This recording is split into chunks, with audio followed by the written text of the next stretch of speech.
Bonjour et bienvenue dans le podcast Marketing Mania. Aujourd'hui, j'accueille Mike. Et Mike a attiré mon attention en m'envoyant un email. Et son email disait, je cite, « De formation ingénieur technique, j'ai appris le marketing en 6 mois, essentiellement grâce à ta formation, le déclic. » Fermez les guillemets.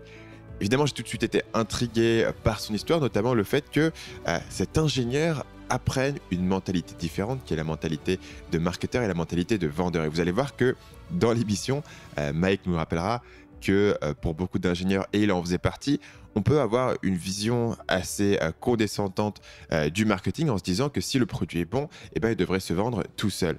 Et c'est intéressant de voir que Mike met les deux en opposition. Et bien sûr, j'étais intrigué par le fait qu'il avait utilisé ma formation Le Déclic pour avoir ce switch-là. Donc, je lui ai demandé ses chiffres. Et ce qu'il m'a expliqué, c'est qu'avant, il gagnait l'équivalent de 1/3 de son salaire d'ingénieur avec son site. Aujourd'hui, c'est entre 1,5 fois et 2,5 fois son salaire chaque mois. Donc, pour ceux d'entre vous qui font les calculs à la maison, il a multiplié ses revenus par x5 ou x8 en quelques mois. Et j'ai tout de suite voulu en savoir plus sur cette histoire parce que c'est un témoignage réel qui ne vous vend pas du rêve. C'est l'occasion pour moi de rentrer dans les détails. Donc, je voulais aller plus loin que ce que je fais d'habitude sur mon site, c'est-à-dire quand quelqu'un a un bon résultat avec une formation, eh ben, je lui demande, tiens, tu voudrais pas prendre une petite vidéo en selfie comme ça avec ton iPhone et me raconter en 2 minutes le problème que tu avais, ce que la formation t'a apporté. Ce qui est un modèle de témoignage assez classique. Je me suis dit, est-ce qu'on ne pouvait pas aller plus en profondeur dans l'histoire de Mike, pas juste parler de la formation qu'il a faite, mais parler de ce qu'il avait avant, ce qu'il avait après, ce qu'il a fait, ce qu'il a changé, ce qu'il a appris et comment est-ce que son site a évolué à mesure qu'il a appris cette mentalité de marketing. Donc, le site de Mike se trouve dans le domaine de la séduction. Son site s'appelle dragueurdeparis.com. La séduction, c'est un sujet qui revient régulièrement sur le podcast. Je pense qu'il y a 2 raisons pour ça. La première raison, c'est que c'est un domaine sur lequel moi j'ai l'expérience particulière. C'est là où j'ai commencé avec mon premier site. Et donc, j'ai une familiarité avec ce domaine et je suis intrigué par les techniques marketing qui fonctionnent dans ce domaine-là en particulier, même si actuellement je suis plus actif sur ces marchés. Et la deuxième raison, c'est que c'est un marché qui est très concurrentiel, mais à la fois où ça bouge beaucoup. Et c'est un marché où le marketing va être vraiment prédominant. Et donc, quand vous regardez ces gens-là qui opèrent dans le marché de la séduction, même si vous-même, vous n'êtes pas du tout dans le marché de la séduction, de la rencontre, ça ne vous intéresse pas, eh bien, vous allez découvrir les techniques marketing qui fonctionnent sur un domaine très concurrentiel que vous pouvez appliquer sur d'autres domaines concurrentiels, comme le marketing, comme la santé, tous ces domaines où il y a beaucoup de monde, il y a beaucoup de concurrence, il y a des gros acteurs qui vont truster une grosse partie du marché, mais il se passe tellement de choses, il y a une telle ébullition dans le marché que si vous êtes quelqu'un qui est malin et qui réfléchit en termes de positionnement notamment, pour pouvoir trouver le bon angle pour rentrer dans le marché, vous allez pouvoir vous faire une place. Et vous allez voir que Mike qui arrivait ultra tard dans ce marché, dans l'échelle des choses, puisque la séduction, c'est un des premiers marchés à s'être vraiment développé sur Internet, sur la vente d'e-books, de formation, de coaching. Lui, il est arrivé il y a 1 an et demi, ce qui veut dire très tard à l'échelle du marché. Le marché était déjà bien mature, mais il a trouvé cet angle bien spécifique et il va nous en parler dans cet épisode. Et je pense que c'est en comprenant comment quelqu'un comme ça peut se positionner et créer un revenu intéressant sur un marché qui était déjà, vu de l'extérieur, complètement bouché, que vous allez découvrir que les opportunités de monter votre projet sont en fait beaucoup plus ouvertes que vous auriez pu le croire en faisant des recherches sur net et en vous disant, bah voilà, dans ma thématique, je sais pas, de la méditation, il y a déjà plein de monde. Ou dans ma thématique du yoga, ou dans ma thématique du sport, il y a déjà plein de monde. Il y a du monde dans toutes les thématiques qui fonctionnent par définition, puisque si ça fonctionne, ça attire de la concurrence. Mais ça veut aussi dire qu'il y a une ébullition, il y a un truc qui se passe et il y a une opportunité de vous prendre une petite tranche de ce marché en ayant un positionnement qui est intéressant.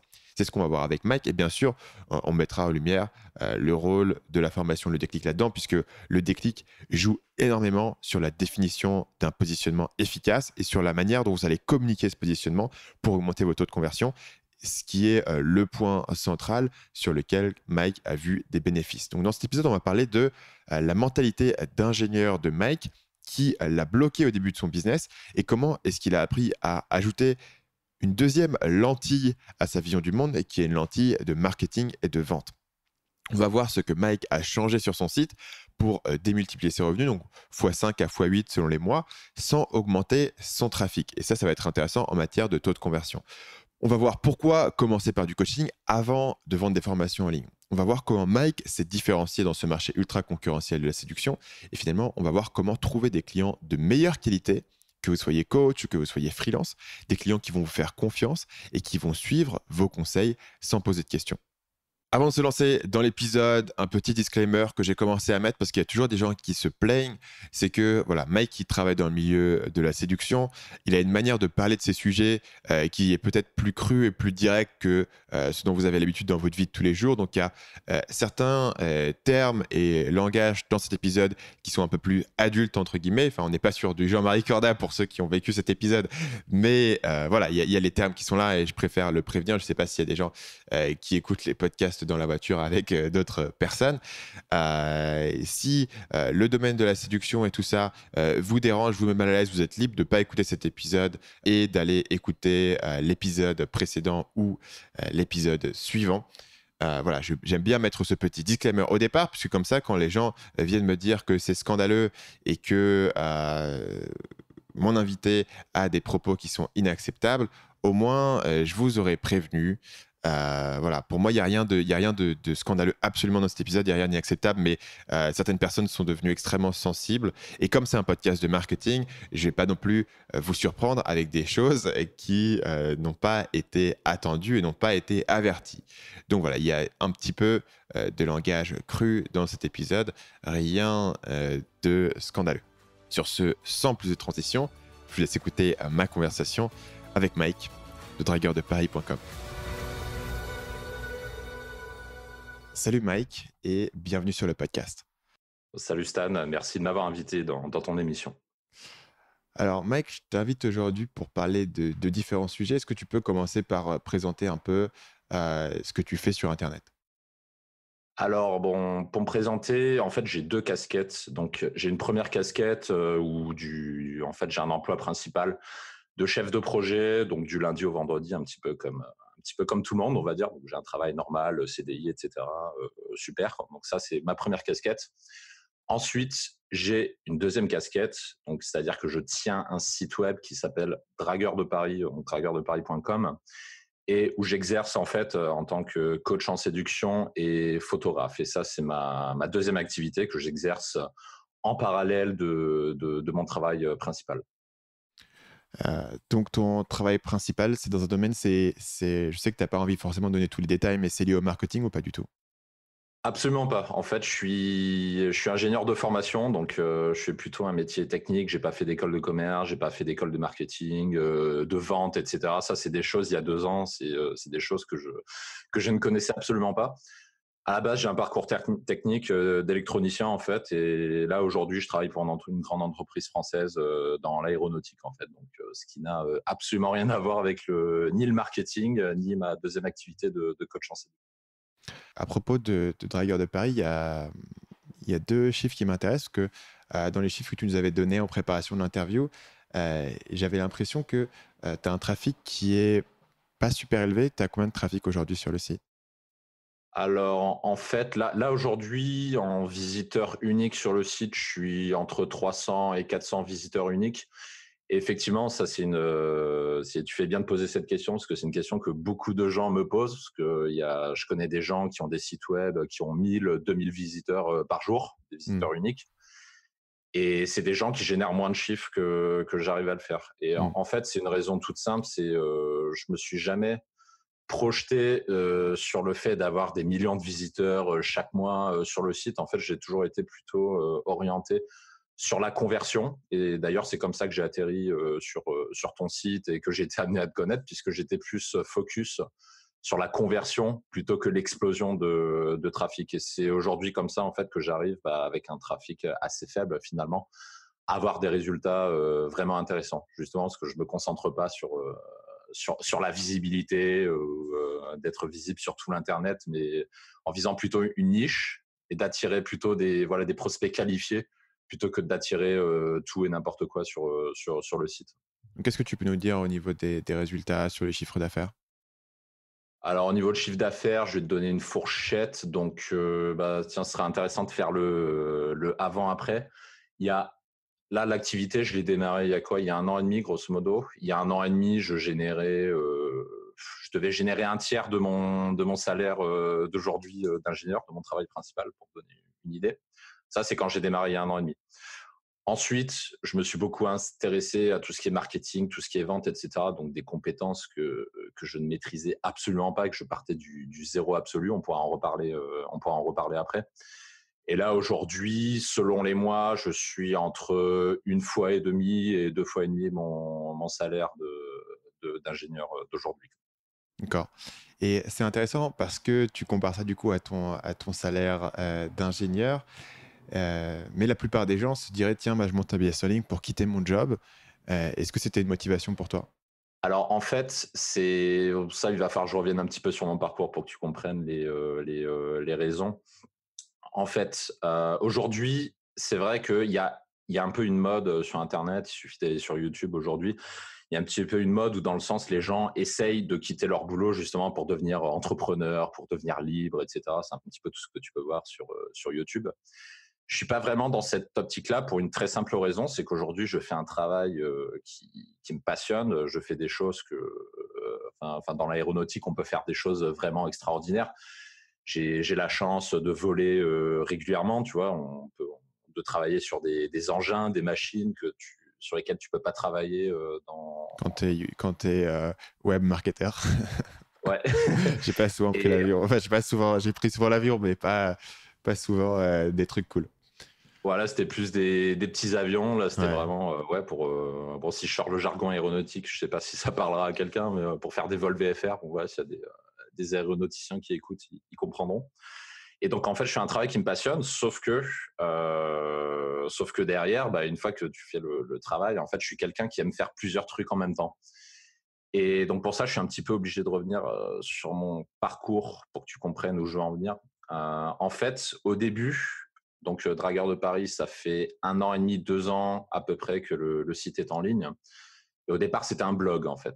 Donc, ça permettra après de faire la transition sur la partie marketing. Au départ, c'était un simple blog, tout simplement parce que en fait, je faisais partie de ce qu'on appelle la communauté de séduction, où c'est des gens qui s'entraident, qui racontent un petit peu leurs histoires de drague, etc. Et en fait, au départ, mon blog, c'était ça. C'était juste un blog où je racontais aux gens mes histoires de drague, tout simplement. Et j'ai fait ça pendant un certain temps. J'ai fait ça en arrivant à Paris, puisque bon, je suis pas parisien d'origine. Ça fait un peu plus de 2 ans que je suis sur Paris maintenant. Et au début, c'était ça. Donc, c'était un blog. Et ensuite, naturellement, quand tu passes ton temps à draguer, tu passes tes samedis à sortir en boîte, vendredi aussi, que toute la semaine, tu utilises des applications de rencontre pour rencontrer des nanas, etc. Il arrive un jour où tu te poses, tout simplement. Donc, c'est arrivé vers début 2017 de mémoire. Donc, c'est-à-dire, j'ai rencontré quelqu'un avec qui j'ai décidé de me mettre en couple et je suis toujours avec cette personne aujourd'hui. Et quand tu fais ça, t'es obligé d'arrêter la drague, forcément. Et donc là, tu arrêtes la drague. Et du coup, tu te regardes, tu te dis, OK, qu'est-ce que je fais maintenant? Qu'est-ce que je fais? J'ai mon boulot, j'ai ma femme, j'ai mes potes. OK, qu'est-ce que je fais?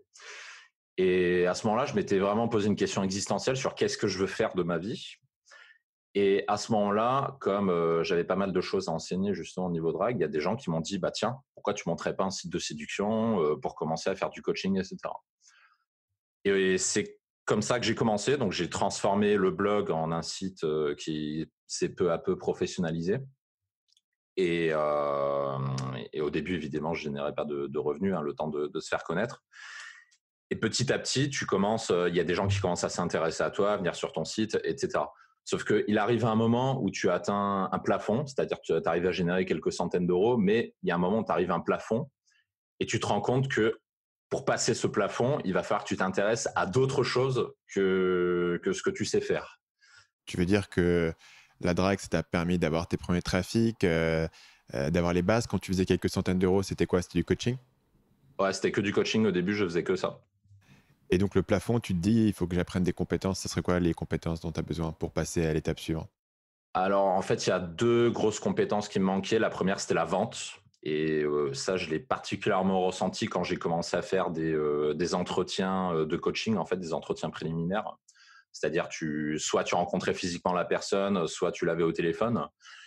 Et en gros, tu devais expliquer à l'autre personne pourquoi elle devrait te payer 500, 1000, 1500 euros pour que tu la coaches. Hmm. Et au début, qu'est-ce que je faisais? J'y allais en mode ingénieur. J'arrivais, je disais, alors ouais, les coachings, il y a ça, il y a machin et tout. Et en fait, la mentalité d'ingénieur, c'est pas la mentalité de vendeur. La mentalité d'ingénieur, tu vas un peu lister toutes les fonctionnalités. Tu vas dire, alors le coaching, c'est bien parce qu'il y a ci, parce qu'il y a ça, machin. Mais en fait, l'autre en face, il s'en fout. C'est pas ça qu'il Ouais. veut. Et, et au début, j'ai pris des gros échecs comme ça. Et en fait, je me suis rendu compte que la première compétence qui me manquait, c'était la vente, tout simplement. Ça, c'était le premier truc. Et ensuite, une autre compétence qui me manquait, c'était par rapport au site, tout simplement. C'était que j'avais aucune notion en marketing. Donc, j'avais des pop-up dans tous les sens, des sidebars, des menus un peu partout, etc. Il n'y avait pas vraiment de cohérence, tout simplement parce que j'étais toujours dans ma mentalité d'ingénieur où je me disais, je vais mettre le plus de trucs possible. Comme ça, les gens, ils vont être impressionnés. Ils vont se dire, waouh, ce site, il est trop bien. Et quand tu es ingénieur, tu raisonnes un petit peu comme ça, tu vois. Et du Hmm. coup, je me suis rendu compte qu'il va falloir que je m'intéresse au marketing parce que sinon, c'est pas possible d'évoluer, tout simplement. Donc, qu'est-ce que tu as fait à ce moment-là pour acquérir ces compétences qui te manquaient? Alors, j'ai fait un petit peu comme tout le monde, je pense. J'ai sorti Google et j'ai commencé à taper comment convertir davantage, comment avoir plus de trafic, comment gagner plus d'argent, des choses comme ça. Je commençais à taper des mots-clés comme ça. Et petit à petit, en naviguant, on tombe sur divers sites marketing. C'est comme ça que je suis tombé sur le tien. Et donc, j'avais commencé par lire des articles, tout simplement, à faire quelques petites corrections à droite, à gauche sur le site.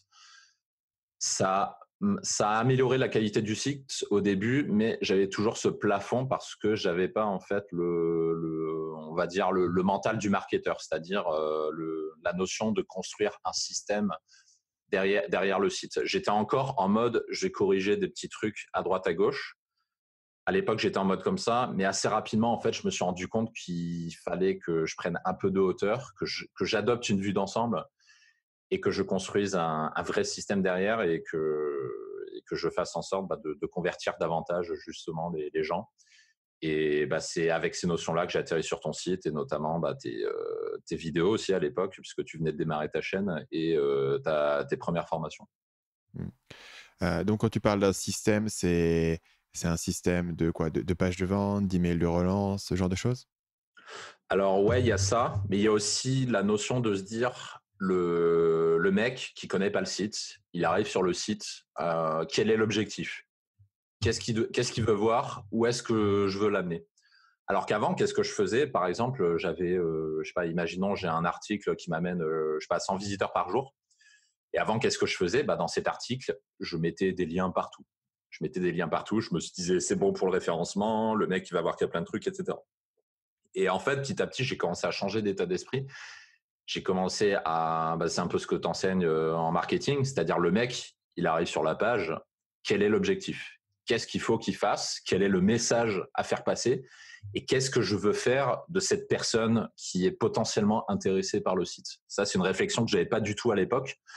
Et j'ai commencé justement à raisonner comme ça.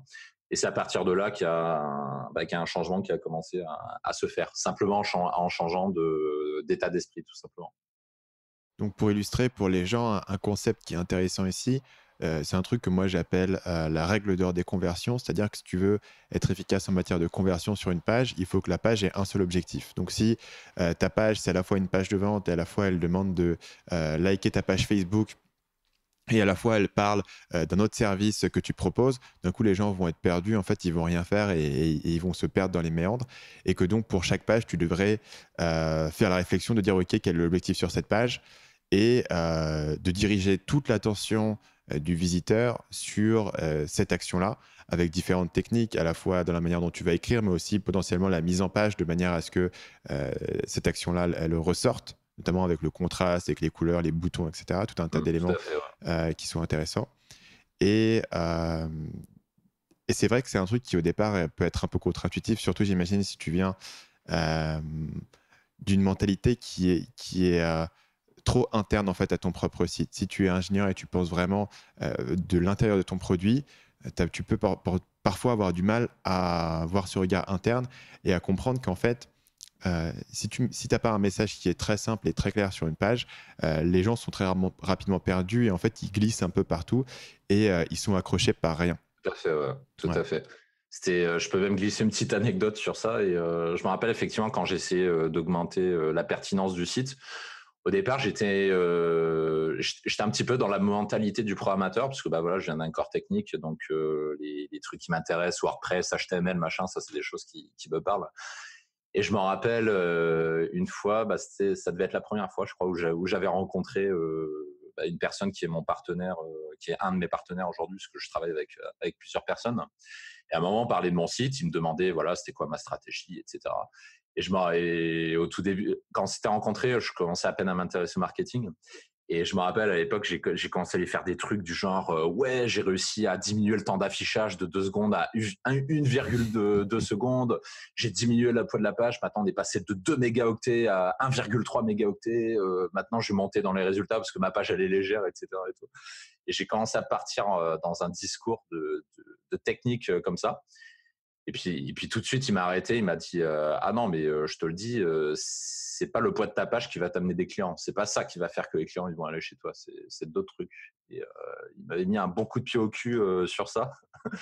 Et aujourd'hui, c'est vrai que tout ce qui est temps d'affichage, etc., c'est plus des trucs, c'est plus vraiment des choses que je regarde aujourd'hui. Mais à l'époque, ouais, je ne jurais que par ça, quoi. Bah, avant de m'intéresser à des choses comme tu as dit, bah, est-ce que c'est pertinent de mettre un bouton de like Facebook? Est-ce que c'est pertinent de mettre un pop-up sur cette page-là? Pourquoi est-ce que cette pop-up, je devrais pas le mettre sur une autre page? Est-ce qu'on parle d'une page de vente ou d'une page d'acquisition? Et ça, c'est des choses que j'ai appris après, du coup. Donc, tu as parlé tout à l'heure d'un avant-après. Qu'est-ce qui a fait pour toi la différence et qu'est-ce que tu as changé et qu'est-ce qui a été le déclencheur? Alors, le avant-après, en fait, il se résume au jour où j'ai acheté ma première formation, tout simplement. Donc, c'est chez toi que j'avais pris. C'était la formation du déclic. Alors, je dis ma première formation parce qu'après, j'ai acheté d'autres formations un petit peu partout. Et c'est la première fois que j'ai acheté une formation en ligne. Je n'avais jamais fait avant.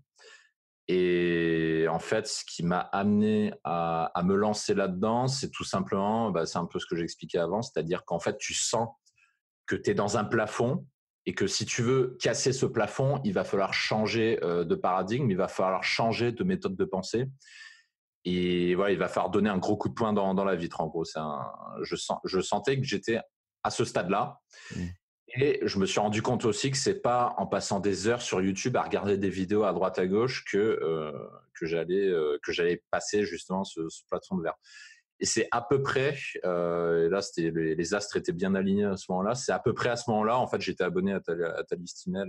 Je le suis toujours aujourd'hui d'ailleurs. Et sur ta liste email, tu lançais justement ta formation, le déclic. Et quand j'ai regardé le contenu de la formation, en fait, c'était exactement ce dont j'avais besoin parce que dedans il y avait tout ce qui me manquait.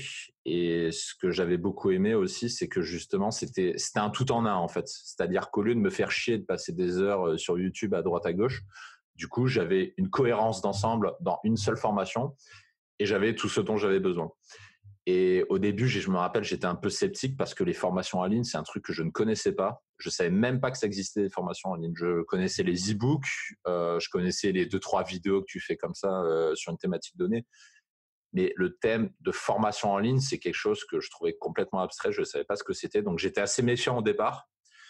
Mais finalement, j'ai tenté le truc. Faut toujours prendre des risques, comme on dit dans la vie. Donc j'ai tenté. Et bah, du coup, bah, à la fin, j'étais hyper content parce que c'est exactement ce dont j'avais besoin. Et ensuite, le après, qu'est-ce que c'est? Bah, c'est tout simplement la mise en place de tout ce que tu enseignes justement dans la formation. Puisque bon, j'ai suivi la formation et tout de suite après, bah, j'ai mis en place parce que c'était l'étape suivante. Et à partir de là, le site, il a radicalement changé. Il a complètement changé de forme, autant dans le fond que la forme. J'ai écrit un certain nombre d'articles, j'ai tout changé dans les menus, les stratégies, etc. Je me suis posé avec une feuille à papier, j'ai dit OK, quel est l'objectif du site, qu'est-ce que je veux faire? Et toute cette réflexion a amené à une transformation complète du site. Et c'est ça qui est extraordinaire, c'est mon nombre de visiteurs uniques à l'époque, il n'a pas changé. J'étais toujours, à l'époque, je devais être à 150, 200 visiteurs uniques par jour, pas plus. C'était le chiffre que j'avais à l'époque. Mon nombre de visiteurs uniques n'a pas changé. Par contre, comme j'ai changé la méthode de conversion derrière, et ben les autres métriques, c'est-à-dire chiffre d'affaires notamment, ont complètement changé à partir de là. C'est quoi les points qui ont fait la différence en termes de conversion? Est-ce que c'est la conversion vers les emails? Est-ce que c'est directement la conversion vers la vente? Alors pour moi, le facteur numéro un qui a fait la différence, c'est on va dire la réflexion stratégique. Euh, Quelles pages vont être des pages d'acquisition et quelles pages vont être des pages de vente? Parce que avant, qu'est-ce que je faisais? Je faisais tout en un. Dans les pages de coaching, j'essayais à la fois de faire de l'acquisition et de la conversion et de la vente. Et dans les articles aussi. Dans les articles, c'était de l'acquisition. Mais dans l'article, j'essayais aussi de convaincre aux gars de prendre des coachings, de faire ci, de faire ça. Et en fait, je faisais du tout en un dans toutes les pages, tous les articles. Et aujourd'hui, le facteur numéro un, justement, de changement, c'est de dire, OK, cet article, cette page, ça va être de l'acquisition. Ça va être de la vente. De séparer clairement les deux. Donc essentiellement de mettre en place une forme de tunnel de vente avec différentes étapes qui ont chacune une fonction et qui vont chacune avoir un message qui est bien clair. Tout à fait. Et faire passer le prospect d'une étape à l'autre. Oui, avec ce que tu as dit juste avant, donc une page, un objectif. Aujourd'hui, qu'est-ce que tu vends sur le site? Alors, ce qu'on vend principalement, c'est du coaching, tout simplement. Donc, il y a 2 types de coaching qu'on vend. Il y a le premier, ce qu'on appelle des refontes de profil, donc principalement pour Tinder, mais plus généralement pour toutes les applications de rencontres. Où en fait, là, je combine 2 compétences. La première, c'est celle de coach en séduction. Et la deuxième, c'est celle de photographe portraitiste, parce que je suis aussi photographe depuis plusieurs années. Et du coup, je fusionne ces 2 compétences pour faire ce que j'appelle une refonte de profil. Donc, ça s'adresse à des gens qui sont sur des applications de rencontres, Tinder, Adopt un mec, Meetic, ce genre de choses, qui n'ont pas de résultats, tout simplement, qui n'ont pas forcément de match, qui n'ont pas de rendez-vous, qui n'ont pas de numéro non plus. Et l'objectif de ce coaching, c'est de débloquer les gens pour qu'ils passent on va dire d'un grand vide à une explosion de matchs et de rendez-vous. Ça, c'est l'objectif. C'est le coaching qu'on propose et c'est celui qui rencontre le plus de succès, tout simplement, parce que c'est le focus principal du site. Le focus principal du site, il est orienté site de rencontre, en fait. Et du coup, c'est ce qui intéresse principalement les gens. Ensuite, le deuxième coaching qu'on propose aux gens, c'est, on appelle ça du coaching street, c'est-à-dire ça s'adresse à des gens qui ont peur d'aborder des filles dans la rue, qui n'y arrivent pas seuls et qui savent pas comment faire et qui ont envie d'être accompagnés. Et à ces gens-là, on se propose de les accompagner dans la rue pour justement casser ce blocage. Et c'est quelque chose qui est plus particulièrement pertinent aujourd'hui parce que, bon, tu as dû voir dans la presse, il y a pas mal de scandales dans la presse, MeToo, compagnie, qui font que les hommes, ils ont encore plus peur que hier et avant-hier d'aller voir des filles dans la rue parce qu'ils pensent qu'en faisant ça, ils vont finir au tribunal, qu'ils vont être arrêtés, qu'ils vont aller en prison, etc.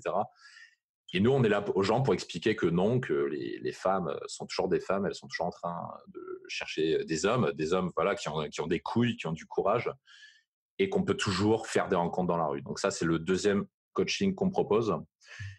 Et donc voilà, le première chose qu'on propose aux gens, c'est des coachings. Ensuite, il y a 2 autres choses qu'on propose. Il y a une chaîne de podcast que j'entretiens, qui est scindée en 2. C'est-à-dire, j'ai une chaîne de podcast qui est gratuite, qui est accessible sur YouTube, SoundCloud, etc., où en fait, je raconte des expériences de drague. Et c'est des récits de drague qui sont coupés en 2. Donc, c'est-à-dire qu'il y a une première partie qui est accessible gratuitement sur de toutes les chaînes, etc. Et la deuxième partie de ce podcast qui est accessible uniquement sur abonnement et en privé, tout simplement parce que dans cette deuxième partie, on parle de sujets un peu plus underground, un peu plus chauds, c'est-à-dire on va parler de sexe, pour dire les choses crûment. Et tout simplement, je peux pas mettre un contenu pareil en ligne parce que derrière, qu'est-ce qui t'attend? C'est la censure, tout simplement. Donc, je suis obligé de le mettre c'est la même histoire qui se continue, mais en privé. Oui, c'est ça. Ouais. À quel moment est-ce que tu coupes le narratif pour passer sur la version privée qui coûte du coup 7 € par mois? C'est ça? Ouais, c'est ça. Alors, ça dépend du récit. Des fois, c'est au moment du rendez-vous. Des fois, c'est dans le récit quand la nana arrive chez moi. En fait, je coupe à partir du moment où on va parler un petit peu plus cru. Par contre, ce que je fais dans chacune des 2 parties et surtout dans la chaîne gratuite, c'est-à-dire l'objectif, c'est pas de faire un podcast gratuit et pour dire et ne rien apprendre aux gens et dire aux gens, si vous voulez apprendre quelque chose, il faut aller sur la chaîne d'abonnement. L'objectif, c'est pas ça. L'objectif, c'est d'apprendre des choses aux gens, y compris dans la première partie du podcast, donc c'est-à-dire la partie prise de numéro, rencontre, comment faire pour avoir leur rendez-vous. Là, on va apprendre des choses aux gens. Donc l'objectif, c'est que les gens repartent avec du matériel. Par contre, dans la deuxième partie, là, c'est pour aller plus loin. Là, on va parler sexe, on va parler cul, etc. Et ça s'adresse à ces gens-là qui ont envie d'aller plus loin. Et donc ça, donc un des produits qu'on propose. Donc c'est une chaîne de podcast. Il y a également des formations en ligne que je crée moi-même sur pareil, focus sur les applications de rencontre. Et ça fait pas très longtemps que je me suis lancé dedans. Ça doit faire 2 mois à peu près. Et là, j'essaie de créer grosso modo une nouvelle formation toutes les 2 à 3 semaines. Donc en gros, ça c'est les 3 choses qu'on propose aux gens. Dernière chose également, j'en parle rapidement. On a également une communauté privée et communauté privée qui est accessible uniquement à mes élèves, aux coachés. Par contre, des gens qui n'ont jamais fait de coaching chez nous peuvent rentrer dans cette communauté privée, pareil sur abonnement. D'accord.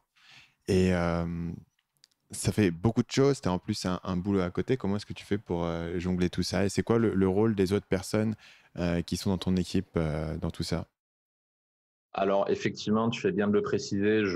On peut avoir l'impression que je suis une machine à travailler, machin. Donc, c'est un petit peu vrai. Hein. Je suis quand même un grand bosseur, mais je ne suis pas tout seul parce que je ne pourrais pas faire ça tout seul. Hein. C'est juste pas possible.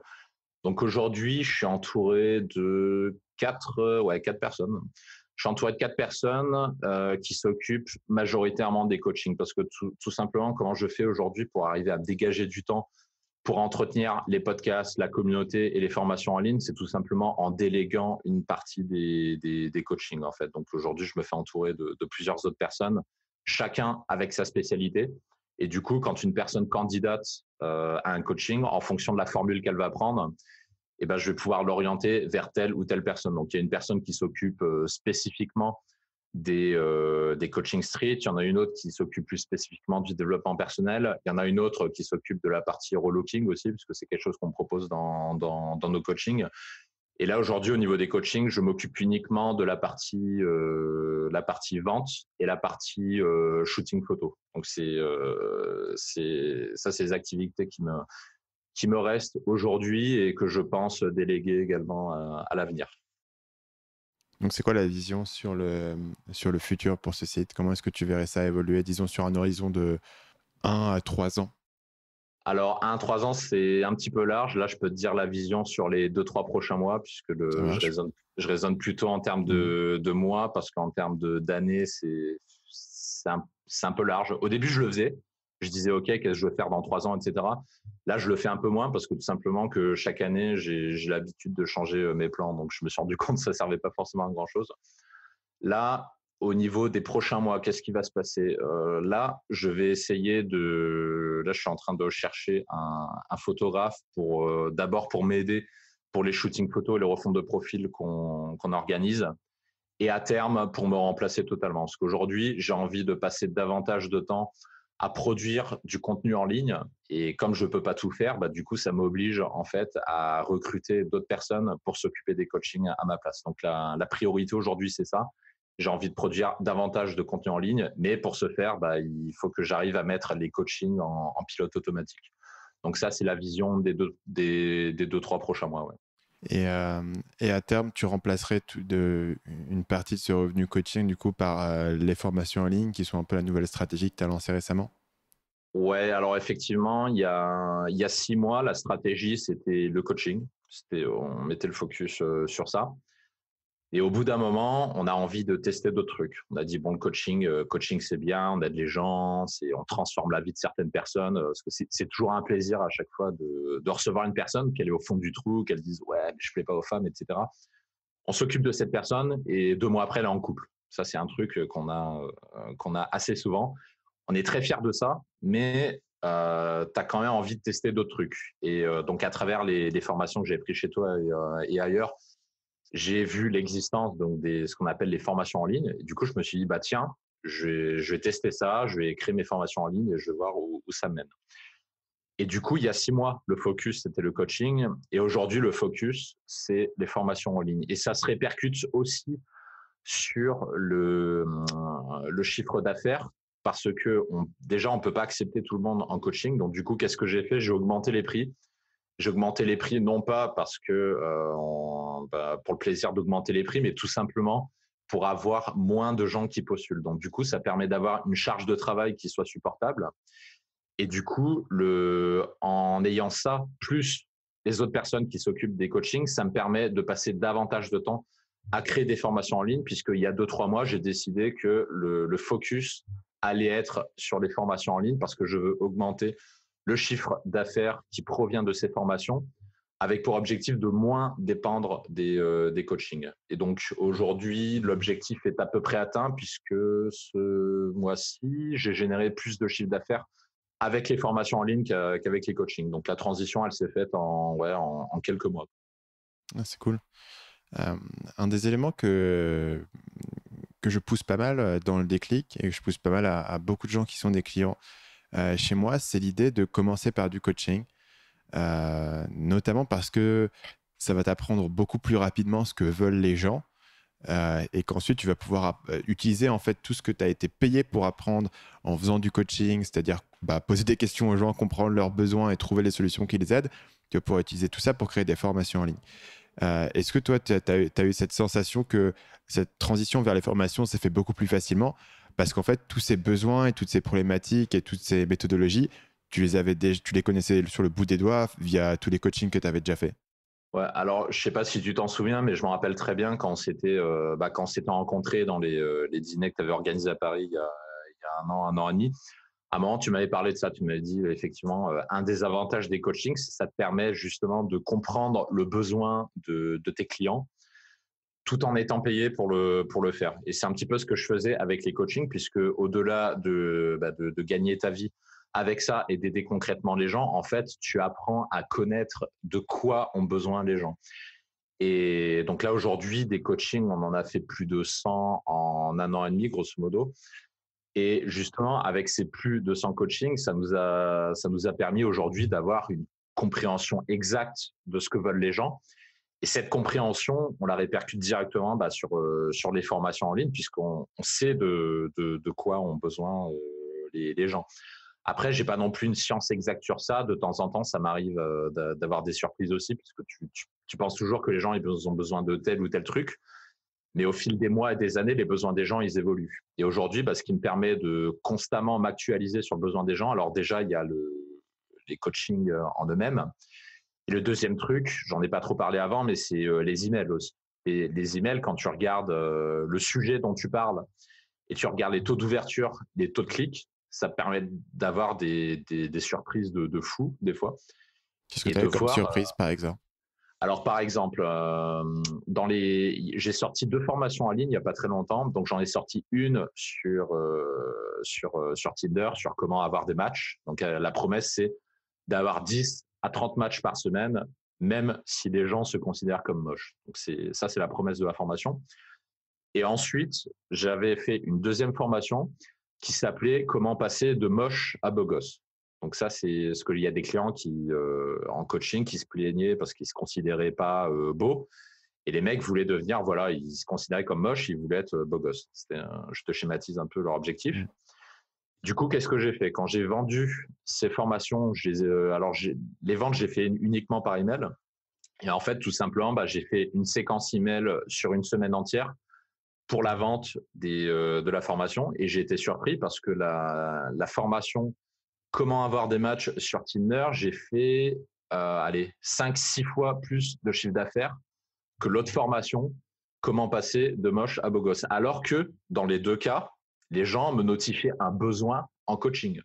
Donc du coup, je me suis dit, bon, les deux formations, elles marcheront à peu près correctement, puisque le besoin était validé en coaching. Il y a autant de gens qui ont envie d'avoir des matchs sur Tinder que de gens qui ont envie de se transformer en beau gosse.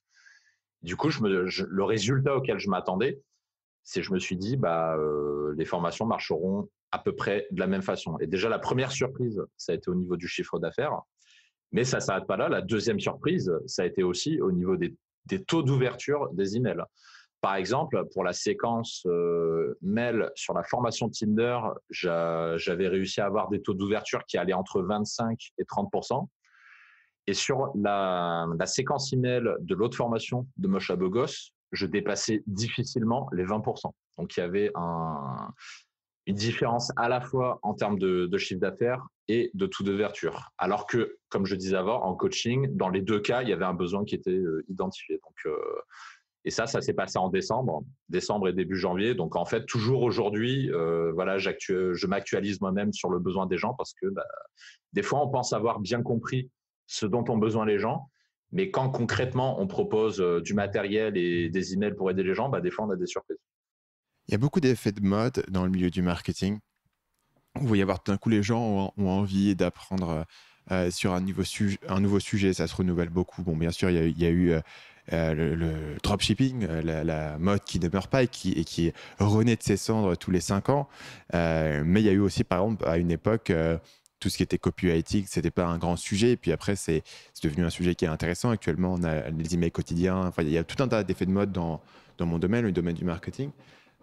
Au niveau de la séduction, est-ce que tu remarques la même tendance? C'est-à-dire, est-ce que les besoins des gens changent au fil du temps? Est-ce qu'il y a des effets de mode? Est-ce qu'il y a des tendances comme ça un peu dans le marché que tu as remarquées, qui ont changé au fil du temps, où toi, tu as été actif dans la communauté, même avant que tu aies ton site et à l'époque où tu étais actif sur des forums ou autres? Alors, pour moi, il y a deux gros changements tendance, on va dire, sur ces 5 dernières années, on va dire. Parce que, bon, déjà, le besoin de fond, c'est-à-dire les coachings séduction à qui ça s'adresse à des gens qui sont majoritairement timides, introvertis et qui ont du mal avec les nanas. Et que ça se passe il y a 10 ans, 20 ans ou aujourd'hui, si tu veux, ça change pas.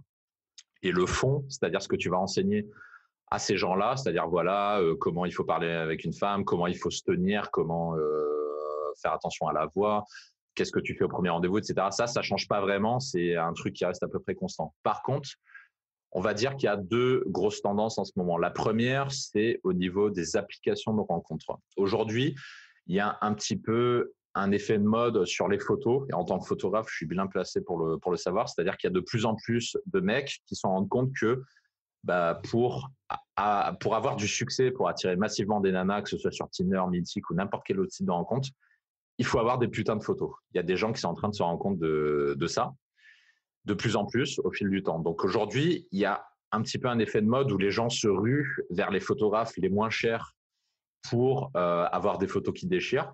Sauf que c'est ça qui est assez rigolo. Ils sont en train de se rendre compte qu'en fait, un photographe pas cher, en général, il fait des photos assez bof, on va dire, assez banales, et ça les débloque pas vraiment. Et d'ailleurs, c'est assez marrant parce que ces gens-là qui vont aller voir des photographes pas chers, ils finissent par atterrir chez moi parce qu'ils se rendent compte que leurs photos ne fonctionnent pas. Et du coup, ils tapent sur Google les mots-clés qui vont bien pour essayer de se débloquer. C'est comme ça qu'ils atterrissent chez moi.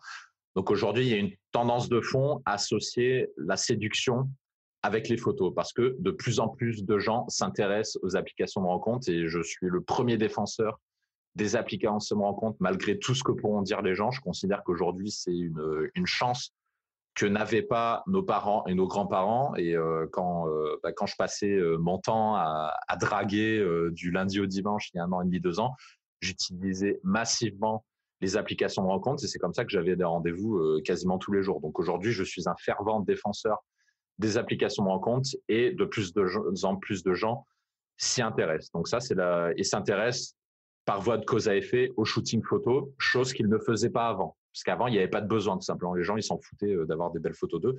Mais là, aujourd'hui, la concurrence, elle est tellement forte que si tu veux te démarquer, tu es obligé de passer par la case, je vais poser devant un photographe. Tu n'as pas le choix aujourd'hui, tu ne peux pas faire autrement. Donc, il y a cette tendance de fond qui s'est amorcée il y a 2-3 ans et à mon avis, qui va continuer de croître. Donc, ça, c'est le premier truc. Ensuite, tu as une autre tendance de fond qui est, j'en parlais tout à l'heure, tout ce qui est MeToo, harcèlement, féminisme, etc. Il y a cette tendance de fond qui va avoir plusieurs effets. Premier effet, c'est que les gens vont moins s'intéresser au coaching street, c'est-à-dire ils vont avoir moins envie d'aller aborder dans les filles dans la rue parce qu'ils considèrent que c'est dangereux, qu'ils vont aller en prison, qu'ils vont avoir des amendes, etc. C'est pas vrai, hein, bien sûr, mais les gens, c'est ce que pensent les gens. Ensuite, derrière, en rendez-vous, ils vont être moins proactifs parce que les mecs, ils vont se dire ah ouais, mais si je la chauffe un peu trop, ça va être un peu dangereux, ça va être un peu ambigu. Et du coup, en fait, les gens se détachent petit à petit du coaching et du fait d'aborder dans la rue pour s'intéresser encore davantage aux applications de rencontre parce que justement, c'est moins risqué, c'est moins touché par ce phénomène, donc le phénomène MeToo que ne peut l'être le street.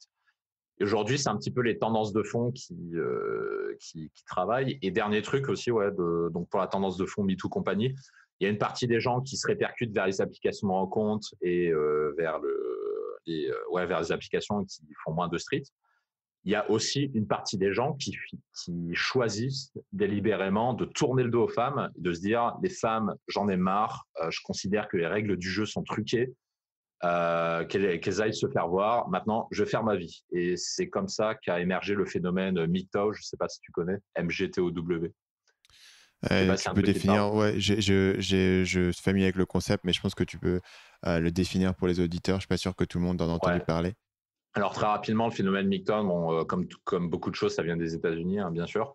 Et en fait, c'est un groupuscule masculiniste qui se veut réactionnaire par rapport aux féministes et qui dit je considère qu'aujourd'hui, que le jeu est truqué, que j'ai pas ma chance, que les femmes, c'est toutes des connes, qu'il y a MeToo, que machin. Donc, je considère que ça vaut pas le coup d'aller draguer des nanas et encore moins d'aller me poser avec une nana, d'aller me marier et de faire ma vie avec. Et du coup, qu'est-ce que vont faire ces gens-là? Ils vont tourner le dos aux femmes. Et en fait, ils vont être dans la haine, tout simplement. Ils vont être dans le rejet. Ils vont être dans le rejet des femmes, le rejet de la société.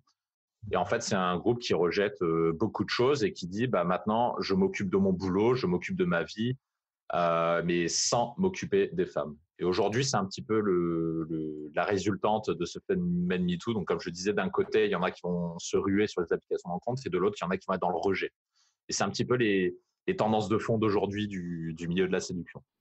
Et ce mouvement-là, il a un impact sur toi parce que du coup, j'imagine que ces gens-là ne sont pas du tout dans ton marché cible. C'est un truc que tu utilises dans ton marketing ou est-ce que tu essayes de le désamorcer dans ton marketing? Comment est-ce que ça t'affecte, toi, cette tendance-là? Alors, au niveau des applications de rencontre, j'ai pas de certitude. Je pense que ça m'amène davantage de clients, mais encore une fois, c'est impossible à mesurer. Tu peux pas mesurer les gens qui autrefois draguaient dans la rue et qui ensuite se sont rués sur les applications de rencontre. Je parlais spécifiquement des mecs qui vont rejeter les relations et se dire que tout ça, c'est une perte de temps. Est-ce que c'est un truc dont toi tu joues? Parce que j'imagine que ces gens-là, du coup, vont jamais être clients chez toi. Comment est-ce que ça t'affecte, cette tendance-là? Est-ce que c'est quelque chose qui est un paramètre malgré tout dans la manière dont tu communiques? Alors, deux choses. Donc, la première, c'est effectivement les gens qui sont dans le rejet, c'est-à-dire qui sont dans le mouvement MGTOW, compagnie. C'est des gens qui, par défaut, tournent le dos aussi au coaching séduction, parce qu'ils considèrent que les coachings, c'est de l'arnaque, que c'est de la merde, que ceci, que cela.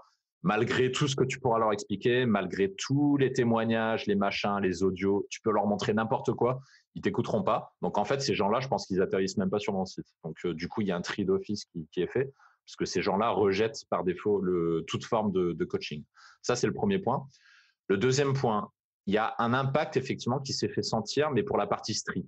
C'est-à-dire que quand je débutais l'activité de coaching, j'avais à peu près une répartition 50-50. C'est-à-dire j'avais à peu près autant de gens qui s'intéressaient aux applications de rencontre que de gens qui s'intéressaient au street, à la drague de rue. Je dis beaucoup le mot street, mais street, ça veut dire drague de rue.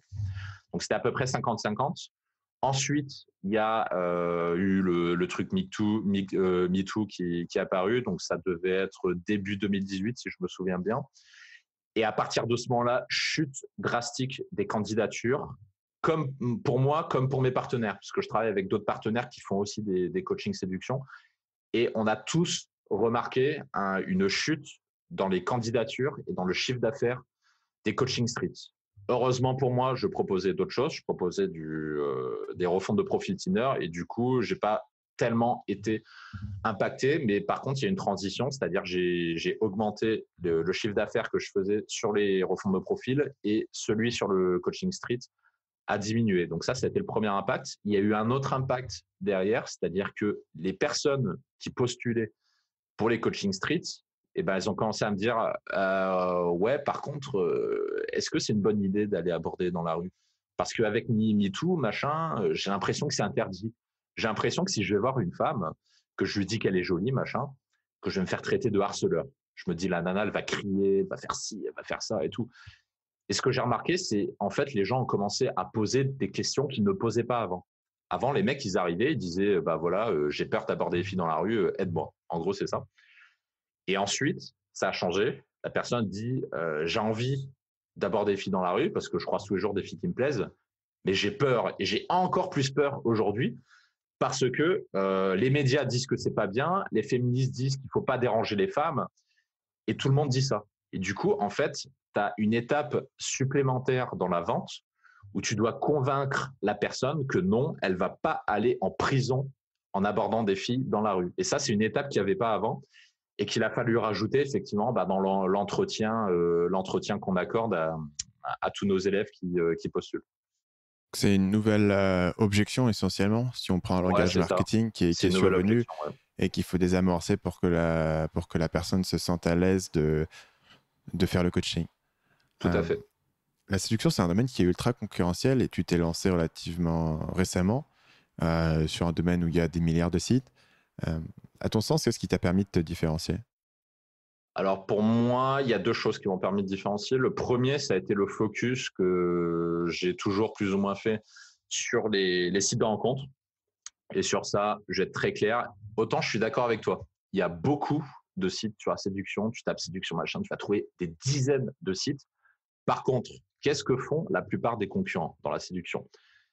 Ce qu'ils font, ils proposent des coachings street. Ils font tout ça parce que en fait, le street, c'est le plus facile. C'est par défaut, tout le monde va proposer du coaching street.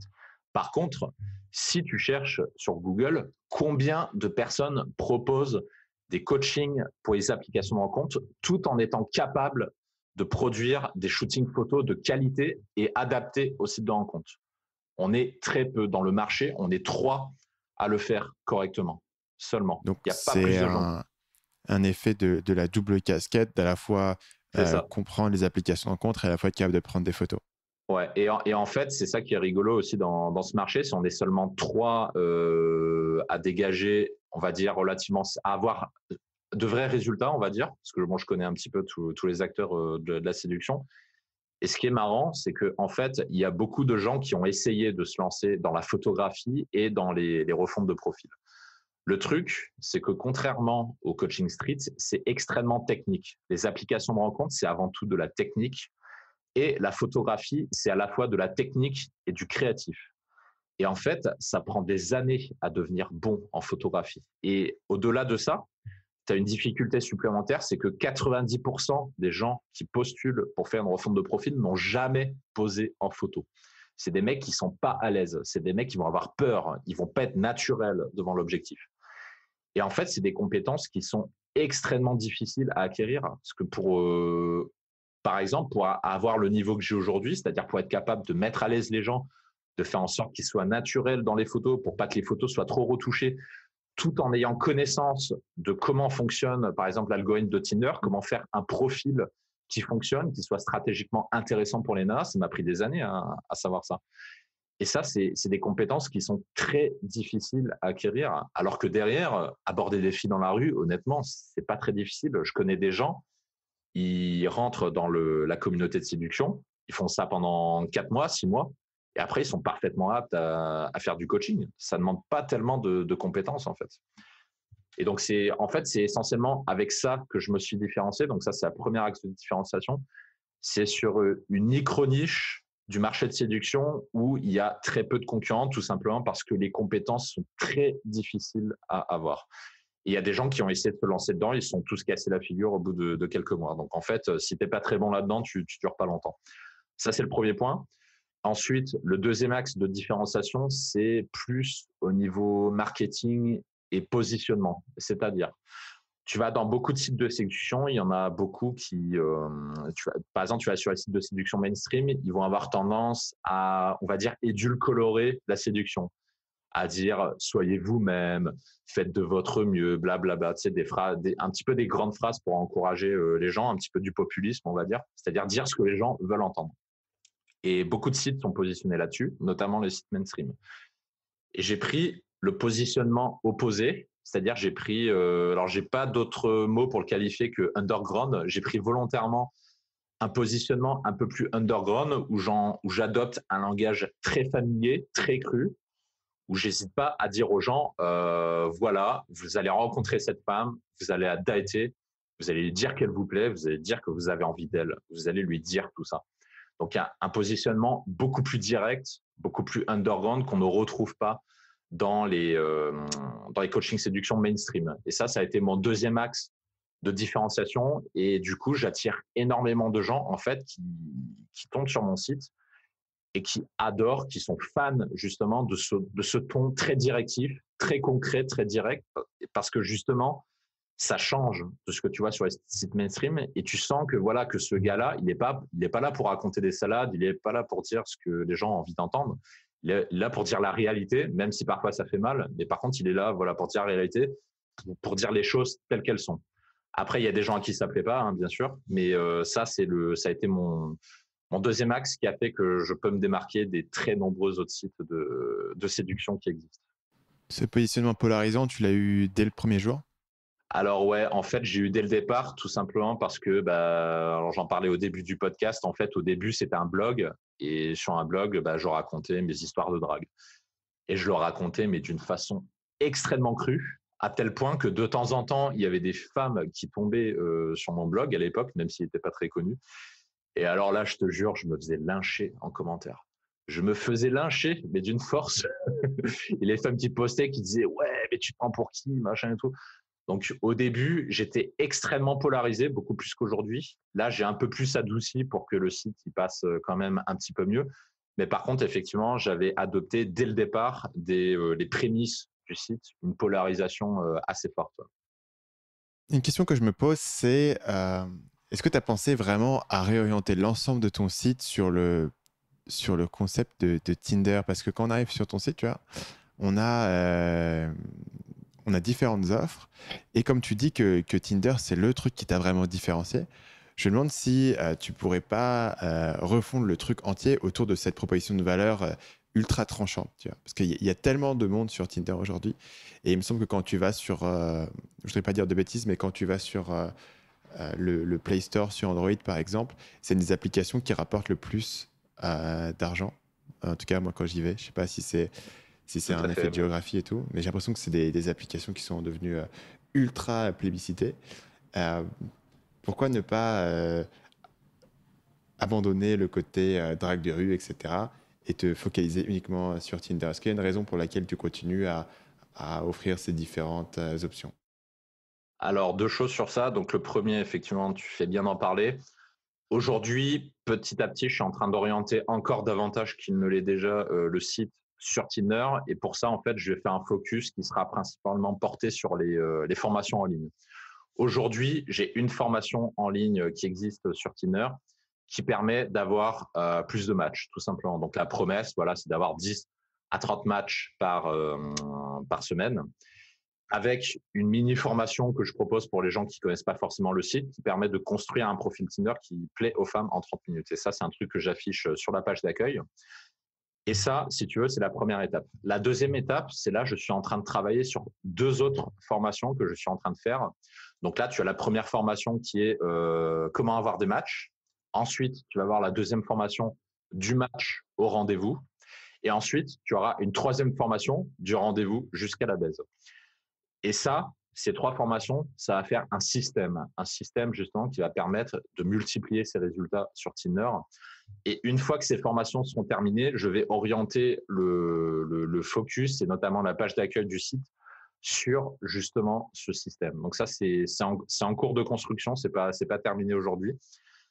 Et comme cette offre, elle n'est pas encore constituée, c'est pour ça que si tu vas sur ma page d'accueil ou dans divers onglets, aujourd'hui, tu trouves encore une offre portée sur le street et des choses un peu plus généralistes, parce que justement, ça permet de compléter ce que propose le site. Par contre, à terme, effectivement, ce que je pense faire, c'est le supprimer pour ne garder que tout ce qui est site de rencontre. Par contre, je pense que je vais maintenir, ça c'est pas encore décidé, mais je pense que je vais maintenir une offre de coaching street parce que la demande reste quand même assez forte.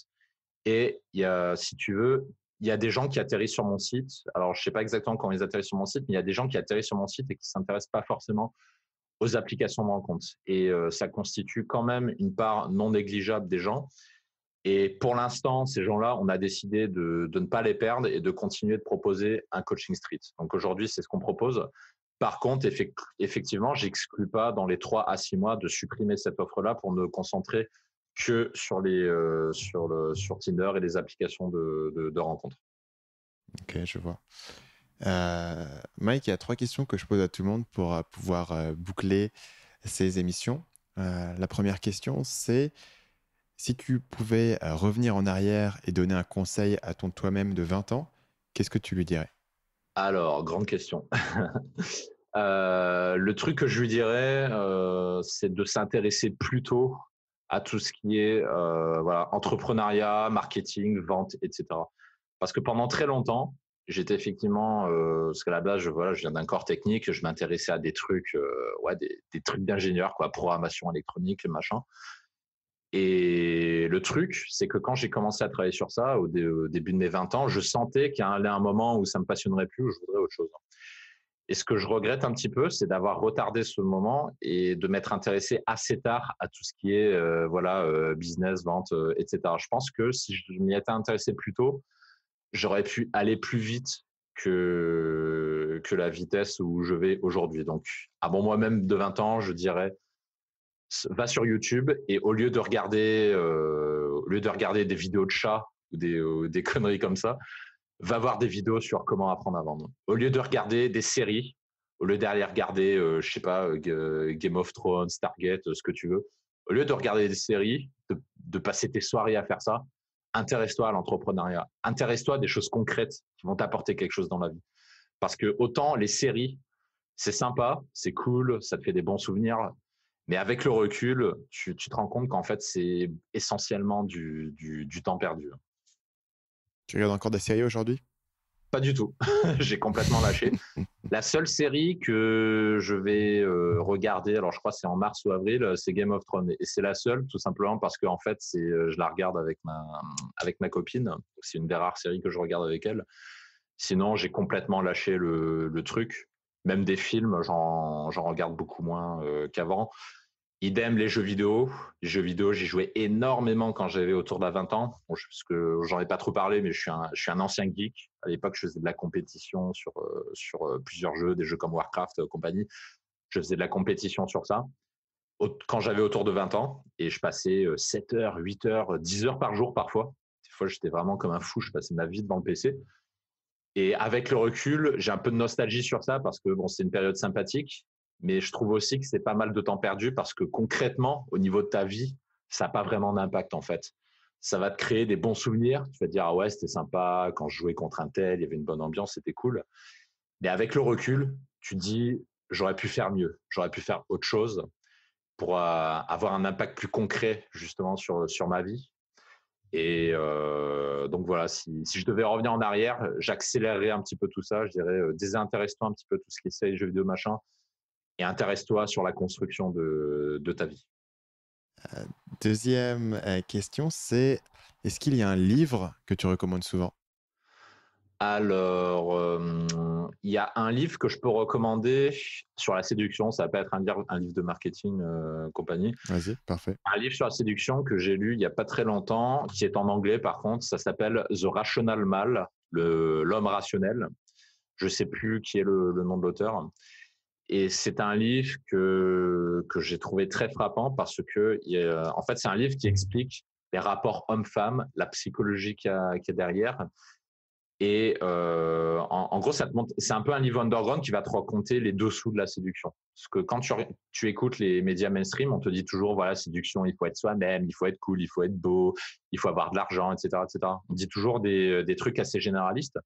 Et ce que j'aimais dans ce livre, c'est qu'il dit, voilà, la nana, autant le dire de façon directe, la nana, elle cherche le meilleur partenaire. Le meilleur partenaire, c'est quoi? C'est tels attributs. La nana, quand elle a 18 ans, 20 ans, elle va avoir tendance à faire ceci, cela. La nana, quand elle a 30 ans, elle va changer d'état d'esprit, elle va faire autre chose. La nana, quand elle a quarantaine, elle va faire encore autre chose. Et en fait, c'est un axe que je trouve vachement intéressant et que j'ai retrouvé dans aucun livre de séduction en France, parce qu'il y a très peu de livres de séduction en France, et qui apprend voilà un petit peu le côté caché, le côté underground des rapports hommes-femmes. Donc ça, c'est un livre que je recommande beaucoup. Il y en a un deuxième aussi que lui, par contre, je conseille beaucoup plus. C'est pareil, j'ai plus le nom de l'auteur, c'est un livre qui s'appelle Trop gentil pour être heureux. Et ça, c'est un livre que j'ai lu quand je devais avoir 23 ou 24 ans. Et c'est un livre qui m'a foutu une claque, mais t'imagines même pas. Et je le conseille à tous les hommes qui se considèrent comme trop gentils avec les femmes. Et en fait, c'est un bouquin qui a été écrit par un docteur en psychologie, je crois. Et en fait, le mec t'explique par A plus B pourquoi les hommes sont gentils avec les femmes. Et il t'explique qu'en fait, c'est une forme de manipulation, qu'en fait, les hommes, ils sont pas gentils avec les femmes parce que c'est des gens gentils. En fait, il explique que c'est une forme insidieuse de manipulation où tu vas appliquer un peu ce que tu apprends dans influence et manipulation. C'est un peu le principe de réciprocité, c'est-à-dire et de sympathie. C'est-à-dire, voilà, tu vas inviter la nana au resto, tu vas être gentil, machin, parce que tu attends quelque chose en retour. Et en fait, c'est pas du tout innocent. Alors que les gens qui sont très gentils avec les femmes, ils se considèrent un peu comme des altruistes. Ils se disent, ouais, moi, je suis gentil, je suis un homme gentil, etc. Mais quand tu lis ce bouquin, en fait, tu te rends compte que tu es gentil parce que tu essayes d'obtenir quelque chose de la femme en étant gentil. Et en fait, c'est un peu une forme de manipulation. Et quand tu refermes ce bouquin, tu l'as terminé, tu dis putain, ah ouais, c'est. En fait, ma stratégie, c'était ça. J'étais gentil parce que je veux quelque chose envers la femme. En fait, les femmes, ça les fait fuir parce que les femmes, elles ont un sixième sens. Elles sentent quand un mec est gentil et qu'elle attend que cette personne-là, que ce mec-là attend quelque chose derrière. Elles sont pas connes, hein, les femmes. Les femmes, elles arrivent très bien à sentir ça. Et c'est d'ailleurs pour cette raison que beaucoup d'hommes gentils n'arrivent pas à séduire, à se taper des femmes parce que les femmes sentent que cette gentillesse n'est pas désintéressée, qu'il y a quelque chose derrière. Mais ces hommes gentils, tu leur poses la question, on va dire non, je suis un mec gentil parce que je suis gentil, parce que voilà. Alors qu'en fait, derrière, c'est une forme de manipulation. Et j'ai trouvé ce bouquin vraiment frappant et je le conseille à la plupart de mes coachés. Je l'ai conseillé de très nombreuses fois dans mon groupe privé. Et tous ceux qui l'ont lu, ils étaient tous très contents. Ça leur a retourné le cerveau. Et à partir de là, plus jamais ils se posent la question, est-ce que je dois être gentil avec les femmes ou pas? Et du coup, ils vont mettre l'effort sur d'autres choses, sur ce qui est vraiment important. Et c'est pas la gentillesse. Donc c'est un livre qui t'explique ton propre comportement. Il me semble connaître ce livre. En anglais, ça s'appelle No More Mr. Nice Guy. C'est le même? Alors, je ne saurais pas dire avec certitude, mais c'est probablement le même. Ça ressemble exactement à ce livre-là. Tu l'as lu aussi, c'est ça? Dont j'ai beaucoup entendu parler. En fait, j'ai jamais été aussi gentil que ça. Donc en fait, si tu veux, ça m'a pas autant frappé que ça quand je l'avais lu, mais je me sens que c'était un des bouquins qui a toujours été extrêmement recommandé. Effectivement, c'est écrit par un gars qui est psychologue, donc du coup, ça sort aussi un peu du style habituel des bouquins de séduction, et c'est peut-être un peu plus dans le côté clinique d'un gars qui a traité voilà, pas mal de gens dans ces situations-là et qui en fait explique que voilà. Mais globalement le concept moi m'avait toujours beaucoup intrigué, qui était que les gens choisissent toujours l'interprétation la plus positive de leur comportement en fait. C'est-à-dire que si quelqu'un a peur de faire quelque chose, il va se dire qu'en fait non, il n'a pas peur, c'est que en fait c'est pas bien de le faire, tu vois, ou il fallait pas faire comme ça. Donc les gens qui ont peur d'être directs par exemple vont se dire que les gens qui sont directs ils sont méchants, ou ils sont si c'est un truc, tu vois, de business, de marketing, ils sont avares, alors qu'en fait souvent c'est que tu n'oses pas vendre. Et là du coup je fais le parallèle volontaire avec le côté marketing, mais quand les gens disent voilà vendre à son audience c'est pas bien, etc., souvent c'est qu'ils ont un blocage interne, mais du coup plutôt que de se dire que j'ai un blocage interne, c'est plus intéressant de se dire que les autres sont méchants. Tout à fait. Et que donc tu peux être aveugle à ta propre motivation. D'ailleurs, on appelle ça le syndrome de l'imposteur, je crois. Parce que ça, c'est un truc on n'en a pas parlé, mais c'est un truc que j'avais effectivement au début quand je démarrais en activité et qu'il a fallu que j'apprenne ma vente. Donc j'avais ce syndrome de l'imposteur, exactement le même que quand tu apprends la drague et que tu dis, voilà, je vais aborder une femme. Au début, quand tu apprends la drague, t'oses pas être direct. T'oses pas quand tu es dans le canapé avec une nana à côté de toi, qu'elle est belle, tu sens son parfum, tu vois, ses beaux cheveux, ses yeux bleus, etc. T'oses pas la regarder dans les yeux et lui dire, j'ai envie de te baiser. T'oses pas lui dire ça, tu vois. Tu te dis, elle va hurler, elle va crier au violeur, elle va se barrer, etc. Et ça, c'est ce qu'on a tendance à croire avec avec le discours MeToo, machin.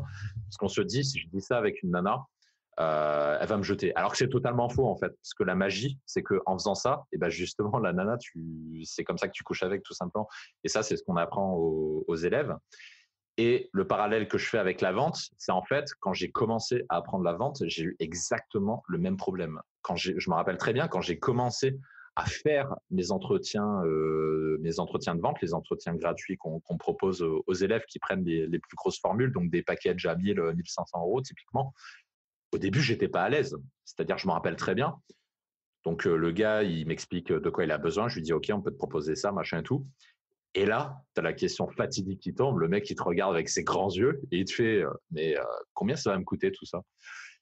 Et là, je me rappelle au tout début, là, grosse tension. Là, j'ai mes yeux, ils partent dans tous les sens. Et là, je fais ça va coûter 1200, 1500 euros. Mais t'inquiète pas, tu peux payer en plusieurs fois et c'est satisfaisant remboursé et machin. Et je partais un peu dans tous les sens, tu vois. Et évidemment, je vendais pas parce que le gars, il sentait mon stress. Et du coup, le gars, il s'est dit, je vais pas payer un gars 1200 euros alors qu'il est pas à l'aise quand il parle de ça, tu vois. Et en fait, j'avais le syndrome de l'imposteur au départ parce que je me disais, en fait, j'ai honte de vendre. Au début, j'avais ça. Et c'est un truc que tu n'apprends pas dans l'école d'ingénieur. C'est même pire que ça. Dans le métier d'ingénieur, les commerciales, on se fout de leur gueule. On dit que les commerciales ne servent à rien parce que dans le métier de l'ingénierie, on dit quand tu as un bon produit, quand tu as un produit qui est bien fait, qui plaît au client, tu n'as pas besoin d'un commercial. Ça, c'est ce qu'on t'apprend en école d'ingénieur. Donc, du coup, quand on voit le commercial qui se promène avec sa costard machin, on lui dit, ce mec, il sert à rien. Et du coup, quand moi-même, j'ai commencé à vouloir vendre, je me suis rendu compte qu'en fait, ils avaient tort. Tous mes collègues avaient tort. Parce que je me suis rendu compte, tu peux avoir le meilleur produit du monde si tu sais pas expliquer à l'autre en quoi ton produit est le meilleur et le vendre et le convaincre de débourser 1000, 1500 euros pour te faire confiance. Alors là, tu vas rester au chômage toute ta vie si c'était comme ça. Et au début, j'avais ce syndrome moi, de l'imposteur. C'est-à-dire les gars, dès qu'on parlait du prix, je me sentais pas légitime en fait. Et bizarrement, ça se ressentait dans les coachings. C'est-à-dire au début, quand je proposais des packages moins chers, quand je proposais des trucs genre 200, 300, 400 euros, j'arrivais à les vendre parce que c'était à prix encore accessible. Par contre, quand j'étais en coaching, la personne, tout le temps, elle était en train de me challenger. Elle me disait, ah ouais, mais est-ce que tu es vraiment un coach? Ah ouais, mais est-ce que tu es vraiment bon? Ah ouais, est-ce que tu peux me montrer ce que tu vaux? Elle était tout le temps en train de me challenger. Et ensuite, j'ai appris à vendre. J'ai appris aussi à faire preuve d'autorité dans les coachings, dans la façon dont on vend les coachings. Et non seulement les gens nous font confiance aujourd'hui, et on fait toujours satisfaire rembourser, bien sûr, et on n'a jamais remboursé la moindre personne, parce que tout le monde, 100%, est satisfait. Mais en plus de ça, je me suis rendu compte que la personne, elle ne te challenge plus durant le coaching. Au lieu de perdre son temps, de dire, ah ouais, mais est-ce que tu es vraiment bon? Est-ce que ceci, est-ce que cela? Elle va t'écouter. Elle va t'écouter. Elle va prendre pour argent comptant ce que tu lui dis et elle va appliquer sans poser de questions. Et ça, je m'en suis rendu compte qu'en fait, apprendre à vendre, ça a deux avantages. Le premier, c'est que ça te permet de gagner ta vie, tout simplement, en expliquant aux gens pourquoi tu vas pouvoir les aider et pourquoi ton produit ou ton coaching est le meilleur. Et le deuxième truc, c'est que durant le coaching en lui-même, la personne ne va pas te challenger, ne va pas te poser de questions. Elle va t'écouter et elle va appliquer. Et en fin de compte, tes coachings deviennent de meilleure qualité. Intéressant. Et du coup, c'est le concept essentiellement du positionnement que tu as avec les gens et la manière dont ta confiance en toi se reflète là-dedans. Et le fait que si les gens ont payé pour quelque chose, ils le respectent. Il y a toujours une grande énigme, c'est-à-dire que pourquoi est-ce que les gens n'arrivent pas à prendre des conseils gratuits et les appliquer? C'est parce que s'ils n'ont pas payé pour ces conseils, ils ont parfois du mal à les prendre au sérieux et à les respecter. Ah, tout à fait, totalement. Et là, du coup, il y a un petit élément annexe de ça qui est marrant, c'est le principe de cohérence, c'est-à-dire que le principe de cohérence te dit que tu es cohérent avec tes actions précédentes. Donc, si j'ai payé ce mec-là assez cher pour un coaching, le fait que je t'ai payé renforce en plus la légitimité que tu avais déjà. Donc, tu avais déjà de la légitimité pour me convaincre de payer un truc. Maintenant qu'en plus je t'ai payé, j'ai prouvé que je te faisais confiance. Et donc, du coup, ça renforce encore ta légitimité. C'est ça. Et ça, c'est un truc qui est. Bon, là, on a parlé de coaching en séduction, mais moi, je travaille avec beaucoup de freelance et c'est un truc qui est universel pour les freelances. C'est-à-dire qu'un freelance qui se vend pas cher va être constamment sur des clients chiants, alors qu'un freelance qui se vend cher, paradoxalement, va avoir des clients beaucoup plus faciles Tout à parce fait. que c'est des clients qui lui font confiance et aussi souvent, c'est des clients de meilleure qualité qui ont plus de budget ou qui ont un business plus développé, qui ont aussi d'autres chats à fouetter qu'aller pinailler sur le travail du freelance. Ouais, Euh, j'irais même encore plus loin. Je dirais même que plus tu vends ton coaching cher et plus la personne te fait confiance et par principe de cohérence, justement, va suivre et appliquer ce que tu dis. Et hmm. petite anecdote aussi, quand je me rappelle quand je démarrais les coachings, effectivement, on proposait des coachings pas chers, hein, c'était peut-être 100, 200, pas plus. C'était vraiment, c'était vraiment du limite du low cost en fait. Et au début, on a tiré énormément d'étudiants. On a tiré des étudiants, des gens au SMIC, etc. Et je peux te dire, c'est les clients les plus chiants que j'ai jamais eus. C'est les mecs, ils vont te payer une misère, mais les mecs, ils vont constamment te solliciter, ils vont te demander des trucs en plus. Et le jour où tu réponds pas à ces questions, ou alors le jour où tu vas lui dire ah ouais, mais pour faire ça, il faut qu'on se voit 1 heure, machin. Les mecs, ils sont pas contents. Les mecs, ils vont t'incendier, tu vois. Et au début, quand j'avais cette population-là, c'était difficile, franchement. Niveau coaching, c'était des clients vraiment très chronophages et ultra exigeants. Et après, quand j'ai augmenté les prix des coachings, j'ai changé de population. Là, aujourd'hui, on a quasiment plus d'étudiants, on n'a plus de gens au SPIC non plus. On a des cadres, des informaticiens, des ingénieurs. On a eu un cadre dirigeant aussi une fois, des commerciaux. Et c'est des gens pour qui considèrent en tout cas que de verser une certaine somme pour se faire accompagner, c'est quelque chose de naturel en fait. Pour eux, c'est un peu comme si tu allais acheter une baguette de pain, ça coule de source. Et du coup, ces gens-là, ils sont beaucoup plus clean, ils sont beaucoup moins chiants, ils vont écouter ce que tu dis, ils vont appliquer sans te challenger, sans poser de questions. Et j'ai toujours cette impression à chaque fois, plus la personne paye son coaching cher, et en fait, mieux ça se passe. C'est peut-être un truc que tu as remarqué avec les freelances, mais c'est ça, j'ai remarqué, plus que le coaching est cher, et plus la personne va t'écouter, va appliquer, et plus elle aura de résultats, forcément. Pour faire un parallèle direct, tu regardes par exemple quelqu'un qui est développeur web, qui crée des sites web, ou quelqu'un qui est designer, toutes ces situations-là vont vivre exactement cette situation. Le rapport entre ton prix et la qualité de client que tu peux avoir. Ce qui pose aussi la question du fait que si tu ne sais pas vendre, non seulement tu vas avoir du mal à gagner ta vie, mais en plus ton job sera beaucoup plus pénible et que le fait d'être capable de vendre tes services te donne accès à une bien meilleure qualité de client. Un truc qui n'est pas négligeable. Comme ça te permet de te convaincre que se former sur un sujet comme ça, c'est pas juste un truc d'avarice et de vouloir gagner plus d'argent, c'est aussi une manière d'améliorer ses relations professionnelles. Tout à Et fait. parce que très simplement, si tu gagnes la confiance des gens et si tu démontres que tu es capable de gagner la confiance des gens, ce qui est essentiellement 80% du processus de vente, si tu fais un processus de vente au téléphone ou en face à face, ben, tout d'un coup, les gens vont te faire beaucoup plus confiance, quoi, parce que tu as montré que tu pouvais en être digne et que tu étais capable de comprendre leurs problématiques et d'avoir confiance en ton offre aux bénéfices que tu proposes.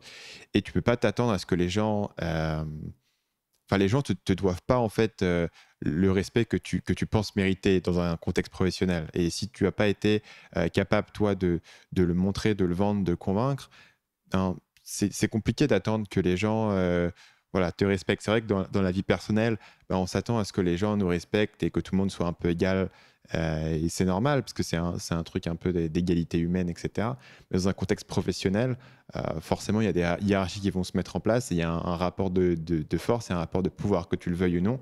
Et Hmm. si tu n'es pas capable de comprendre qu'il y a ce truc-là qui est en place, et si tu penses que ben voilà, mes compétences devraient parler pour moi et je ne devrais pas avoir besoin de me vendre, euh, tu passes à côté d'un paramètre qui est monstrueux et ça va dégrader grandement ton environnement de travail, tes relations, etc.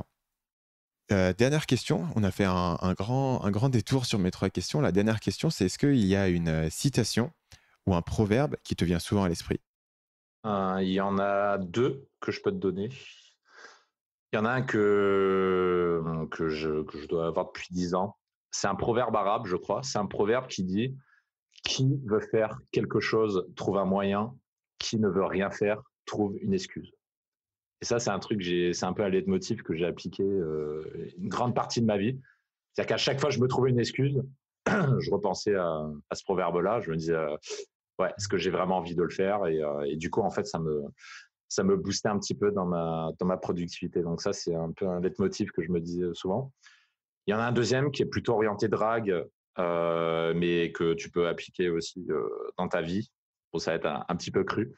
C'est un truc qui dit: celui qui attend, c'est celui qui se fait baiser. Et ça, tu peux l'appliquer partout, que ce soit dans la drague ou dans le business. Et à chaque fois que je suis en position d'attente, je repense à ça. Parce que ça, tu peux le vérifier dans le business ou dans la drague ou même dans ton travail. Si tu es en position d'attente, il y a un moment, tu vas te faire baiser. Et à partir de là, quand tu as conscience de ça, ça t'oblige à toujours être en position de proactivité. Donc ça, c'est deux citations que je peux te donner qui me viennent assez souvent à l'esprit. Cool.